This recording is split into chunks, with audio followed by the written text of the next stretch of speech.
J'espère que j'ai de la mémoire. Ça marche. Bon, j'y vais. Bonjour à tous. Alors, mon titre est imbuvable. Ça s'appelle Thinking Outside of the Box for Takagi Subino System. Alors, évidemment, on ne comprend rien. Donc, je vais essayer de faire en sorte qu'à la fin de la présentation, on comprenne un petit peu, au moins. Donc, voilà, je vais poser 3 questions simples, et puis à la fin, je vais parler un petit peu de mon sujet. Je vais aborder le début. Voilà, donc, au début, on va se demander, c'est quoi un système dynamique? On va prendre un point de départ qui est assez simple. On a un bidule. Ce bidule, bon, on ne sait pas ce que c'est. Donc, c'est quelque chose. Déjà, c'est pas mal. Puis, si j'attends un petit peu, je cligne les yeux, et je vois que ce truc, il change un peu dans le temps. À chaque fois que je cligne les yeux, je les rouvre, le machin, il a bougé. Donc c'est quelque chose qui change dans le temps. Bon, c'est déjà pas mal. Donc on va dire qu'un système dynamique, en gros, c'est quelque chose qui change dans le temps. Il n'y a pas besoin d'en savoir plus. Alors si, il y a quand même besoin d'en savoir un petit peu plus. On va dire que ce quelque chose, il a des quantités caractéristiques qui évoluent dans le temps et qui décrivent entièrement ce que c'est que ce bidule. Donc, par exemple, pour le bidule que je vous ai montré, on peut assigner l'ensemble de ces quantités. On va dire par exemple c'est l'intensité de chaque pixel de l'écran. Et vous voyez que l'intensité de chaque pixel de l'écran, ça évolue dans le temps. Donc du coup, on est passé d'un machin qui évolue dans le temps à un ensemble de quantités qui évoluent dans le temps. Et on va dire qu'on a un nombre fini, par exemple, on a n. Voilà, petit n, un entier naturel. Voilà. Donc cet ensemble de quantités, on appelle ça l'état de notre système. L'état de notre système, vous avez donc n quantités. Ces n quantités, vous pouvez les représenter dans un espace euclidien. Et donc quand votre système il bouge, en fait c'est un point qui se déplace dans un espace de dimension n. Et vous allez voir que cette analogie elle est super importante, parce que cet espace de dimension n, c'est là-dessus qu'on va faire toutes nos réflexions.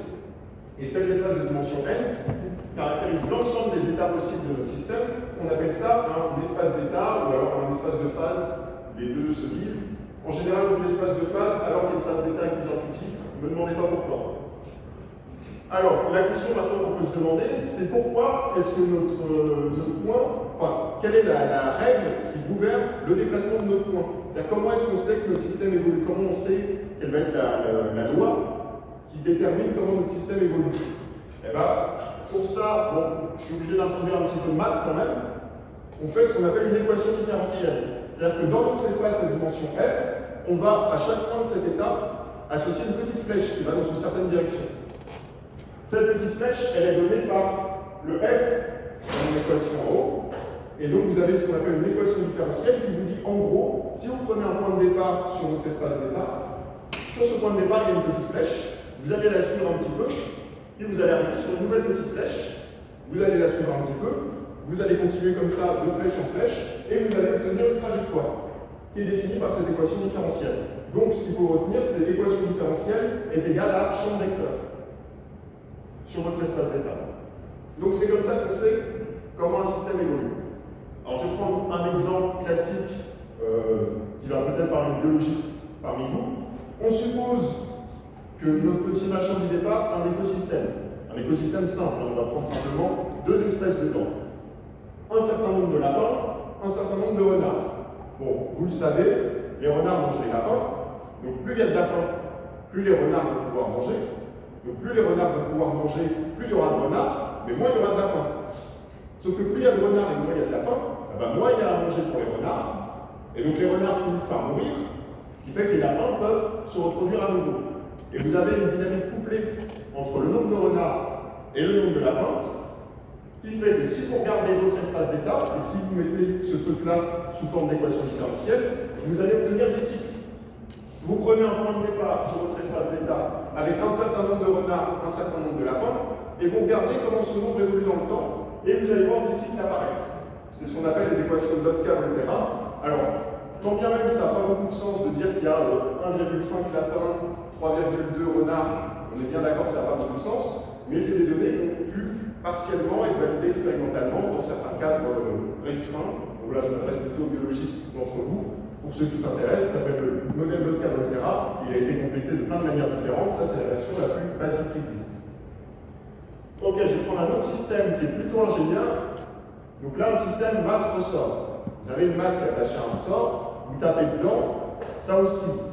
Ça aussi, sauf que ça frotte avec le sol. Et comme ça frotte avec le sol, votre oscillation ralentit au fur et à mesure du temps, jusqu'à arriver à un point où votre position, elle est centrée, et la vitesse du système, elle est centrée aussi. Donc vos deux quantités, elles sont liées à nouveau par une équation différentielle, et si vous regardez votre espace d'état, vous voyez que ce sont plein de petites flèches qui vont converger vers l'origine, c'est-à-dire vers le point d'équilibre du système, où votre ressort, il ne bouge plus, et où votre masse n'a plus de vélocité. Donc voilà, c'était deux exemples de système dynamique. Maintenant, on va se poser une question, c'est quoi la stabilité asymptotique? C'est moi, personnellement, ce que j'étudie sur le système dynamique. Alors, on va repartir de nos deux exemples. À gauche, vous avez le système masse-ressort. À droite, vous avez les équations de prédation de notre carré de terrain. Quelle est la différence entre les deux?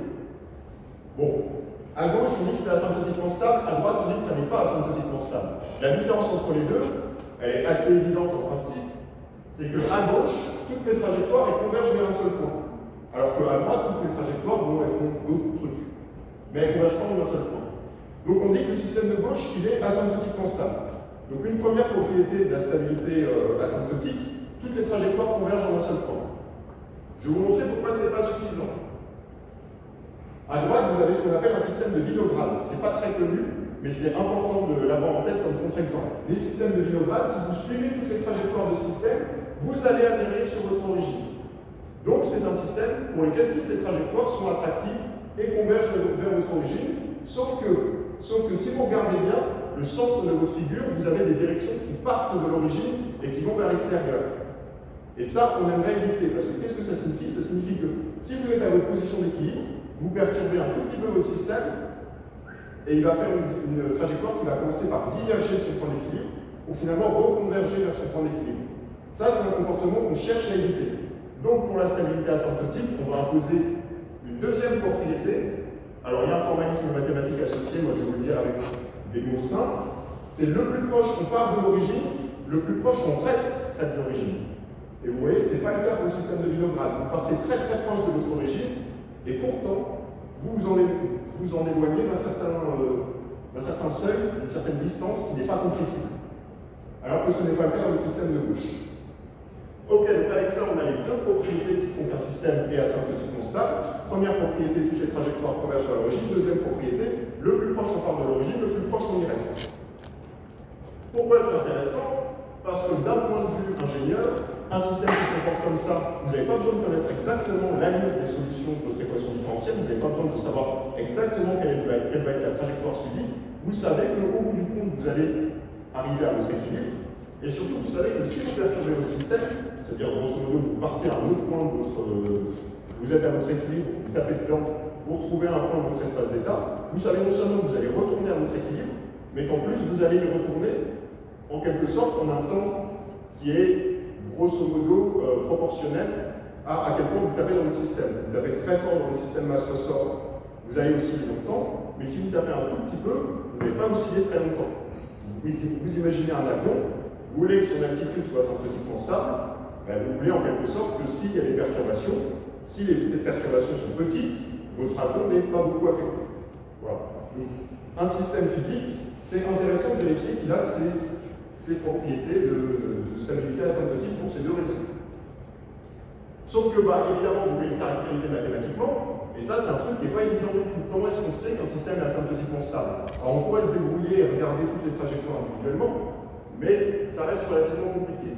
Donc, comme souvent, en mathématiques, c'est un russe qui a trouvé la solution, il s'appelle Alexandre Lyapunov, et qu'est-ce qu'il a eu comme idée? Il s'est dit, on va regarder mon espace d'état, où j'ai toutes mes petites flèches, et je vais construire dessus une surface telle que toutes les petites flèches de mon espace d'état pointent à l'intérieur de cette surface. Quel est l'intérêt de faire ce truc-là? Vous prenez votre espace d'état, par exemple, pour le système masse-ressort. Vous prenez une ellipse où toutes les petites flèches de mon espace d'état rentrent dedans. Et vous faites en sorte que cette ellipse, quel que soit son niveau de grossissement, toutes les petites flèches que vous allez avoir à sa surface rentrent à l'intérieur de l'ellipse. Qu'est-ce que ça signifie? Ça signifie que vous prenez une trajectoire, un point de départ quelconque. Vous tracez l'ellipse qui passe par ce point de départ. Vous savez que vous rentrez à l'intérieur de votre ellipse. Par conséquent, quelques instants plus tard, vous allez atteindre une ellipse qui est un peu plus petite. Vous tracez cette nouvelle ellipse qui est un peu plus petite, et vous regardez une petite flèche. Vous savez, la petite flèche continue de rentrer dans votre ellipse. Donc vous allez atteindre une ellipse encore plus petite. Et ainsi de suite, jusqu'à l'infini, jusqu'à, en réalité, atteindre votre point d'équilibre final. Ça, c'est ce qu'on appelle les méthodes de Lyapunov. C'est extrêmement puissant. Globalement, on n'a quasiment que ça pour prouver la stabilité asymptotique. Et après, c'est des variations de ce truc-là, plus ou moins compliquées. Mais ça, c'est vraiment l'idée de base. Donc, pour prouver la stabilité asymptotique mathématiquement, on cherche ce genre de forme géométrique qui fait que chaque petite flèche de votre espace d'état à la surface rentre à l'intérieur de cette forme géométrique. Alors, ce qu'il y a de très bien, c'est que pour les systèmes dits linéaires, alors là, je suis obligé de faire un petit peu de maths, c'est des équations différentielles qui sont caractérisées par une multiplication matricielle. C'est pas très important de savoir exactement ce que ça veut dire, mais en gros, pour ces systèmes qui s'écrivent comme ça, on a une propriété qui est très belle et qui nous facilite beaucoup la vie, c'est que les formes qu'on a à chercher, les formes géométriques pour prouver la stabilité asymptotique, ce ne sont que des ellipses. Là, je reviens à la slide précédente. Pour le système Maslow, vous voyez que c'était un système linéaire, et j'ai pu montrer la stabilité avec une forme qui a la forme d'une ellipse. Donc les ellipses sont suffisantes pour les systèmes linéaires. Par conséquent, la preuve de stabilité pour les systèmes linéaires est extrêmement facile. Sauf que vous avez un problème, c'est que les systèmes de la vie réelle, en général, ils ne sont pas linéaires. Donc comment on fait? Une première solution, c'est de dire, mon système peut-être qu'il n'est pas linéaire, mais en gros, c'est un système linéaire plus des machins non linéaires en plus, donc on va essayer on va essayer de les ignorer pour l'instant. Et l'idée, c'est que si les termes non linéaires de votre équation sont relativement petits, qui ne jouent pas beaucoup dans votre équation, eh bien, en général, le terme dominant, c'est-à-dire le terme linéaire le plus important, va être suffisant pour prouver la stabilité. Vous trouvez l'ellipsoïde du système linéaire, et vous voyez s'il marche toujours quand vous lui rajoutez des perturbations. Donc on va faire ça.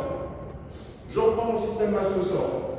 En bleu, vous voyez que c'est une équation qui est linéaire. En rouge, je lui rajoute des composantes non linéaires. Des composantes qui sont coefficientées par alpha et bêta. Quand je prends un alpha et un bêta petit, mon terme non linéaire ne joue pas beaucoup. Et vous voyez que je peux garder la même fonction Lyapunov.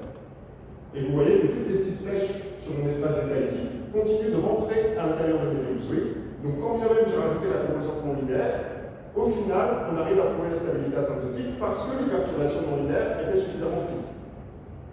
Sauf que, évidemment, vous prenez un alpha et un bêta trop grand, tout de suite, vous avez des problèmes dans votre preuve de stabilité parce que si vous prenez les mêmes ellipsoïdes, vous voyez que cette fois, à leur surface, il y a des petites flèches qui sortent de l'ellipsoïde. Là où on voudrait que les petites flèches rentrent à l'intérieur de l'ellipsoïde. Par conséquent, l'ellipsoïde qui prouvait la stabilité asymptotique de votre système, là, le système est toujours asymptotiquement stable. Mais les ellipsoïdes qui nous ont permis jusqu'à présent de prouver la stabilité asymptotique ne fonctionnent plus. Donc, maintenant, on veut une autre méthode qui satisfasse ces deux propriétés. D'abord, qui rend l'analyse de stabilité facile pour les systèmes non linéaires, un peu comme l'approche perturbative, sauf qu'on aimerait aussi des meilleurs résultats que l'approche perturbative. Alors, pour rendre cette approche facile, on aimerait qu'on ait toujours des ellipsoïdes affûtés en quelque sorte à des systèmes linéaires. Parce que ça, on sait faire et c'est très facile. Et c'est là qu'on arrive enfin à ces deux japonais qui sont Takagi et Sugeyo. Et l'idée est la suivante. Vous prenez votre système non linéaire, vous isolez les non-linéarités. En l'occurrence, si je reprends mon système masse-ressort, avec lequel j'ai ajouté des composantes non linéaires, vous voyez, vos non-linéarités, c'est un sinus et un cosinus. Bon, en principe, vous savez que le sinus et cosinus, alors là j'ai réécrit l'équation, c'est la même, sont bornés entre -1 et 1. Donc, moi je vous propose de prendre la deuxième équation et de remplacer sinus et cosinus par leur valeur extrême, c'est-à-dire -1 et 1, et de faire toutes les possibilités. Donc, en l'occurrence, sinus peut être égal à -1 ou égal à 1, cosinus peut être égal à -1 ou égal à 1. Donc au final, ça a un sens de dire que votre deuxième équation, elle est en quelque sorte bornée entre 4 termes non linéaires, entre 4 termes linéaires, où respectivement sinus et cosinus ont été remplacés par -1 et 1. Et si vous essayez de plotter ça un peu géométriquement, vous vous rendez compte que votre valeur dx2 sur dt, donc la deuxième équation, la valeur de la deuxième équation différentielle, est borné à l'intérieur de cette boîte. Mais en réalité, ça c'est seulement pour la deuxième équation. Vous pouvez écrire l'intégralité de vos équations comme ça. Et ce que vous obtenez au final, c'est que votre système, qui était initialement non linéaire, il est compris dans une boîte de système linéaire. Si je regarde les champs de vecteurs associés, à chaque extrémité, j'ai un champ de vecteur qui est linéaire, et au milieu, j'ai un champ de vecteur qui est non linéaire, qui est en quelque sorte compris entre tous les champs de vecteurs linéaires. Or, on sait faire l'analyse de stabilité pour les systèmes qui sont linéaires.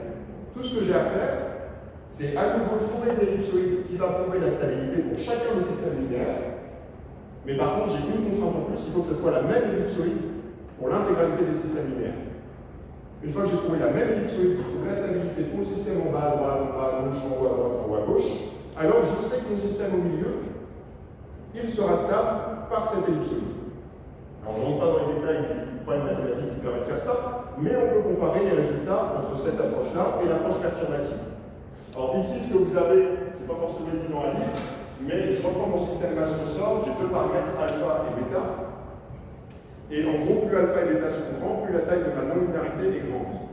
L'approche perturbative, elle me dit que tout ce qui est à l'intérieur de mon carré au centre, je sais que c'est asymptotiquement stable. L'approche Takagi-Sugeno, qui consiste à borner le système non linéaire entre des systèmes linéaires, elle vous dit que tous les endroits où il y a des petites croix, vous avez réussi à trouver la stabilité asymptotique. Donc vous voyez que la méthode Takagi-Sugeno fonctionne beaucoup mieux que l'approche perturbative.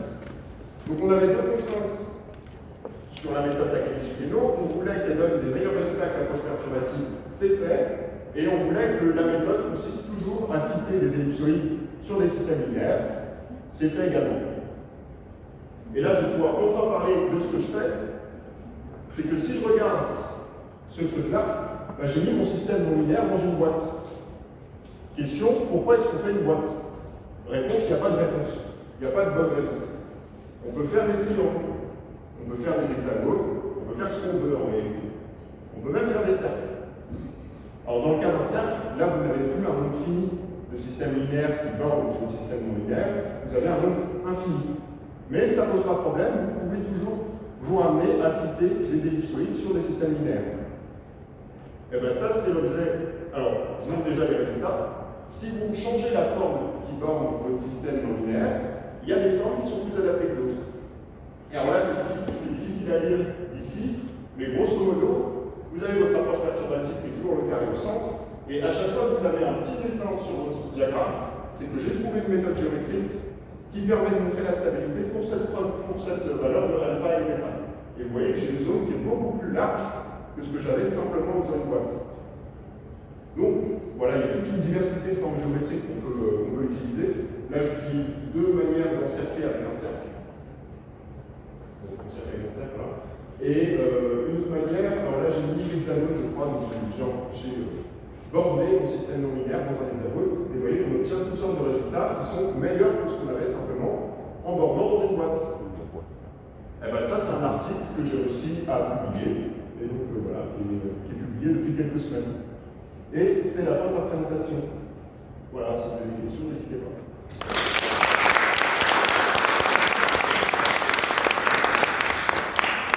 Je voulais juste te féliciter, est-ce que tu as pris en compte qu'il y avait des bons spécialistes de ton domaine dans la salle? Merci. Oui.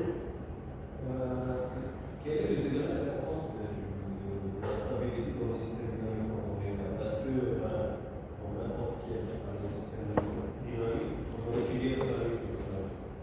C'est souvent étudié. Mais si vous revenez par exemple aux équations de Lotka-Volterra, là, tel quel, je suis d'accord que l'importance de la stabilité asymptotique, elle n'est pas évidente. Parce que de toute façon, notre système n'est pas asymptotiquement stable. Donc on se demande, par exemple, pour un système type Lotka-Volterra, quel serait l'intérêt de regarder la stabilité asymptotique, puisque de toute façon, le système n'est pas asymptotiquement stable. Mais en fait, vous avez des modèles enrichis de Lotka-Volterra qui prennent en compte plus de choses sur votre écosystème et qui arrivent à montrer qu'en réalité, les cycles que vous obtenez, en un sens, ils sont aussi stables. Et donc, vous avez des méthodes type Lyapunov qui permettent de montrer que les cycles limites de votre modèle Lotka-Volterra sont également asymptotiquement stables. Et ça, c'est des choses qui sont plus intéressantes, mais qui sont forcément un peu plus compliquées. Mais la stabilité asymptotique, c'est vraiment un truc qui est central dans l'étude des systèmes dynamiques. Et oui, c'est utilisé, c'est décliné de plein de manières différentes, parce que c'est vraiment très intéressant. Mais ça dépend aussi. Oui, oui, tout à fait. Par exemple, si on prend un modèle binomique d'opinion. Oui. Alors, les modèles de dynamique d'opinion, ça peut être intéressant d'étudier la stabilité asymptotique pour rechercher des consensus. C'est-à-dire, vous partez d'un ensemble, on prend toute la salle, chacun a une opinion politique un peu différente. Vous regroupez, vous discutez entre vous. La question qu'on peut se poser, c'est, d'accord, vous discutez entre vous, quel consensus vous allez atteindre? Et bien ça, à nouveau, votre opinion, on peut dire que c'est une valeur grosso modo entre moins 1 et 1. Donc vous avez un ensemble de quantités, vous en avez N, vous construisez votre espace d'état associé, et vous dites, bon voilà, la discussion, c'est rien d'autre qu'une dynamique. Et vous suivez vos petites flèches, et vous voyez où est-ce qu'elles vous emmènent, et si vous arrivez à montrer que vos petites flèches sont asymptotiquement stables, vous avez réussi à montrer qu'en partant d'opinions totalement divergentes, on arrive finalement à établir un consensus. Et la question, c'est aussi où se situe le consensus. Oui, si on rajoute des paramètres externes, oui. Alors, sur chaque période, on a des consensus, mais contemporains. Tout à fait, tout à fait. Alors après, il y a d'autres. Donc, on n'est pas dans le cadre de stabilité. Toujours, si, on est toujours, parce qu'en fait, on s'y ramène. Par exemple, le consensus, mettons qu'il y a un élément perturbateur, il y a un mec qui vient toutes les 5 minutes et il dit un truc complètement à côté de la plaque, mais qui fait que tout le monde se bat à la fin. Vous avez une perturbation extérieure à votre processus de dynamique d'opinion. Bah, vous pouvez quand même montrer que comme en l'absence de cette perturbation, votre système est asymptotiquement stable, en l'absence de perturbation, en l'absence de ce mec qui vient faire le bazar, vous arrivez à un consensus, bah, le mec qui vient faire le bazar, qui perturbe votre système, n'est pas suffisamment pour que le consensus, on s'écarte trop loin de notre consensus. Et donc vous allez pouvoir créer une boule autour de votre consensus, et vous dites, bon, quand bien même il y a ce mec qui vient dire n'importe quoi toutes les 5 minutes, on reste proche de notre consensus. Mais à quel point on reste proche de notre consensus? Bah, ça dépend de la fréquence du mec qui vient nous voir, ça dépend de la force à laquelle il nous fait dévier de notre consensus, et ainsi de suite. Et ça, c'est ce qu'on appelle les résultats de l'ultimate bound. Et ça repose toujours sur la stabilité asymptotique. Quand bien même, je suis d'accord que la stabilité asymptotique n'est pas apparente directement, en réalité, pour prouver les résultats de l'ultimate bound, on a besoin déjà de montrer que dans un modèle idéal, vous êtes asymptotiquement stable. Par exemple. D'autres questions? Oui. Est-ce qu'il y a un intérêt à connaître exactement le disque par le public que ce sera C'est-à-dire? Est-ce que juste le fait de savoir qu'elle existe Non, justement. Alors, c'est tout le problème de ce qu'on appelle les résultats converses de Lyapunov. C'est-à-dire qu'en général, pour prouver la stabilité, vous cherchez à exhiber une forme de Lyapunov. Mais la question que vous pouvez vous poser, c'est si mon système est stable, est-ce qu'il existe une telle forme qui va prouver la stabilité? Et ça a été établi dans des nombreux cas, notamment non linéaires. On est capable de prouver que vous allez avoir une fonction qui est relativement smooth et qui sera capable de prouver la stabilité. C'est ce qu'on appelle les théorèmes de Lyapunov converse. Sauf que le problème, c'est que c'est des preuves qui sont non constructives en général. Donc vous n'avez pas idée de quelle est la forme exacte de cette fonction de Lyapunov. Donc le résultat d'existence n'est pas suffisant. Vous avez un système qui est asymptotiquement stable, vous voulez prouver mathématiquement qu'il est asymptotiquement stable, bah, vous savez qu'il y a quelque part une fonction de Lyapunov, mais rien ne vous dit comment la construire. C'est toute la difficulté du domaine. Oui. Du coup, quand tu changes dans une boîte, oui. quand tu changes de domaine, comment évolue la complexité de trouver ces solutions? Tout dépend de comment évolue le domaine. Grosso modo, plus vous avez de sommet, plus c'est difficile à prouver. D'un autre côté, plus vous avez de sommet, plus vous avez d'équations en quelque sorte à résoudre, plus c'est difficile, mais d'un autre côté, plus vous êtes potentiellement proche de vos non-linéarités, plus vous restreignez en fait le domaine dans lequel vous encapsulez votre dynamique non linéaire. Et comme vous restreignez cet espace, en réalité, vous avez plus d'équations, mais elles sont plus susceptibles d'avoir des solutions. Donc, en général, il y a une balance entre les deux, c'est-à-dire vous augmentez votre nombre d'équations à résoudre, mais de l'autre côté, elles sont plus simples à résoudre. Mais du coup, quand tu as le cercle à la place d'une boîte, tu as une infinité d'équations. Alors, quand vous prenez le cercle, justement, c'est un des résultats de mon papier. Bon, évidemment, je ne rentre pas dans les détails, mais à la toute fin, voilà, mon papier qui a été publié montre que, notamment dans le cas du cercle, en général, trouver la solution au système d'équations, c'est un problème qui est NP-hard. C'est-à-dire qu'on n'a aucune chance de le résoudre. On n'a aucune chance de le résoudre numériquement. Mais vous avez quand même des moyens de le résoudre numériquement en rendant le problème un tout petit peu compliqué, ou alors en vérifiant que sur le problème, il y a des conditions simples qui sont vérifiées. Typiquement, dans le cas du cercle, si toutes vos non-linéarités sont sur une seule et même équation, alors vous pouvez montrer qu'en réalité, vous avez besoin de très peu d'équations pour résoudre l'intégralité des systèmes non linéaires qui tournent autour de votre non-linéarité. Voilà, c'est là on rentre dans le détail du papier. Oui. C'est pas parce que ton problème est NP2 que tu n'as aucune chance de le résoudre. Ça veut dire juste que tu vas prendre du temps.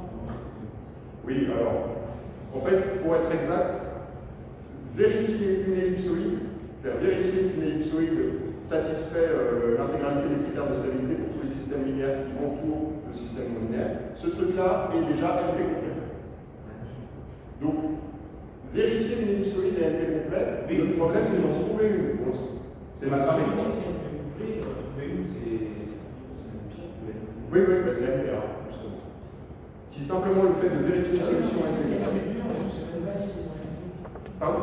Tu sais que c'est NP dur, mais tu ne sais même pas si c'est NP.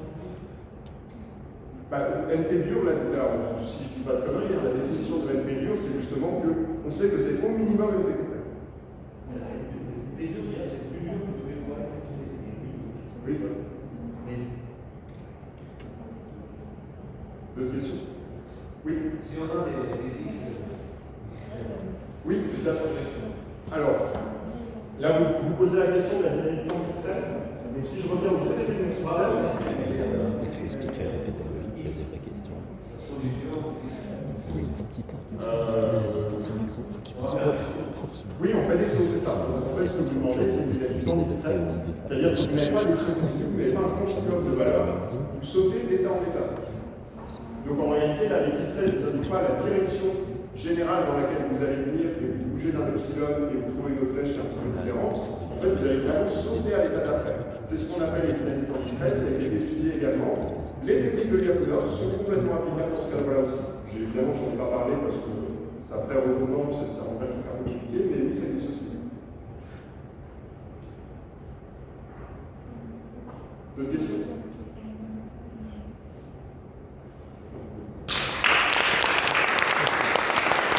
C'est ça, le principe de mettre une espèce de phase comme ça. C'est